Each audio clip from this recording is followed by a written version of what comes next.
Hey, let me just quickly give you this writing hint, because otherwise it'll go out of my head, because I have a lot of Clementine in me. It's just the one that works in when I'm working with kids and writing. This one happens to work, so I'll share it with you. I tell them that we're going to play how, and why. Do you know play how, and why for storytelling?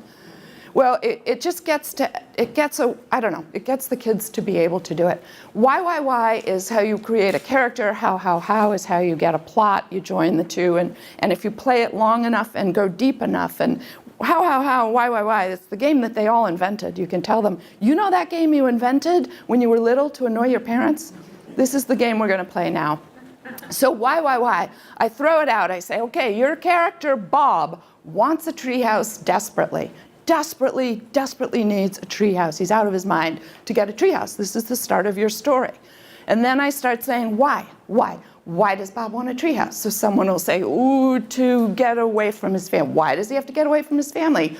Ooh, because someone will say, well, maybe his sister's mad at him. Why is his sister mad at him? And then we'll say, well, maybe because he stole her diary. Well, why did he steal her diary? Well, because he was really mad about this that she did. And then after a while, when you work with them, they're getting, these are the things that are pissing them off. And you can't really write a good story unless you got something to say. You're mad about something, or you feel passionate about something. So if we play why long enough, we'll find out that, come to find out, Bob has a lot of the same problems in his life as my kids do, you know.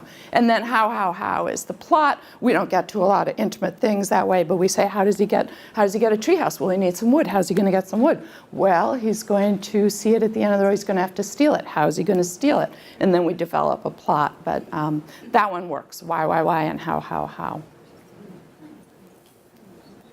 Yes? Actually, I have a publishing question for you. Mm-hmm. Yeah. Trying to get published for a while, and Yeah. I know it'll probably take you forever to explain, but Yeah. she was just curious as to what the best route would be to go. She's been working through agents and not having any luck. It- So, she goes It's very hard. private publishing. That would be easier.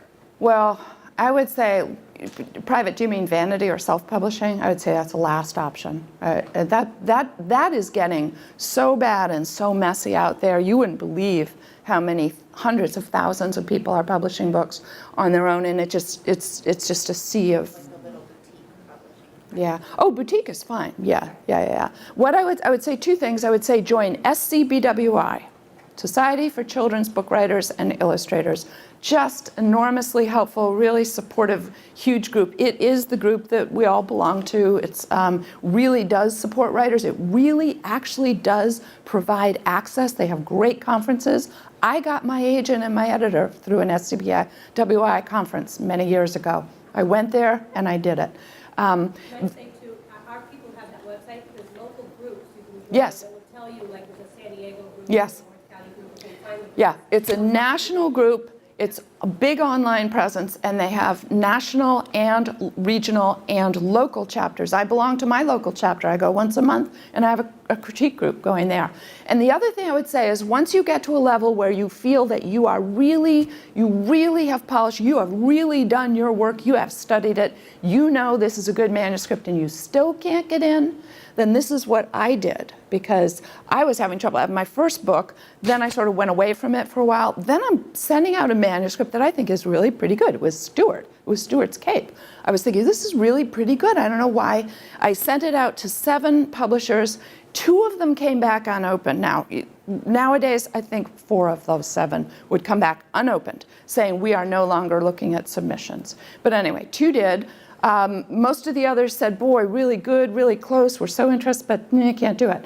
So I thought, what's wrong? And I went to a conference, and I paid for an editor to critique it. I paid $50 or whatever for an editor to critique it. She had to read it. She had to think about it. She had to sit down and meet with me for 15 minutes, where I got to be exuberant and tell her how passionate I was. And she bought my manuscript, and she became my publisher for the Stuart books. And then we went on from there. Did you give So. her the whole manuscript or just like a letter? Well, it wouldn't have mattered. If I were doing a mid-grade novel, I would have given her 20 pages. It happened to be a whole manuscript because it was, actually, the truth is, no, I gave her some of another manuscript, and then she ended up looking up that one. So that was it. Go to SCBWI, and then if you feel you're ready, pay to have an editor look at it, because at least then they could send it to someone. It's just incredibly difficult to get someone to look at it now. Very, very hard field to break into. Yes? Could you talk a little bit about how do you know when you're done revising? When Oh, enough is enough and it's yeah. good and you can't make it any better? Yeah, that's one of the hardest things. I had a problem with it because part of she's asking, how do you know when you're done revising a manuscript? In a way, I'm lucky now because all of my books are bought before I've written them. I tell them what I want to write, I give an outline. And that means I have a deadline. So I plot it out and I say, this has to be done. And at the same time, I know that because they've already bought it and I've already worked with these editors, I send in sort of a middle draft. And then I go back and I get it again. So it's a whole different process. But I guess I would say you need to rely on other people. It's very, very hard to do it yourself because I feel that when you're writing a manuscript, when you're working on a book, it feels to me as though I'm growing a second heart. And after a while, I walk around and I've got a second heart beating. I think about different things. I feel love, I feel pain, I feel all this that's going on in my second heart. And then when it's done, you cut it out. I start walking with a list and I miss it. So I'm so off balance. So I don't like to give it up. I like to keep it right there beating with me. But you can't do that forever. So I would say take it to a crit group and say, what do you think? Do you tell me? Is there anything you can think? Then you take all these suggestions, you go through them and you say, yes, this makes the book better, or no, it just makes it different. And then you have to let it go. But not too early, boy. Don't get it into an editor too early. That's a bad, bad thing. Anybody? I thought I saw a hand. Can you tell us how you and Marla Frizzy came together? Yeah.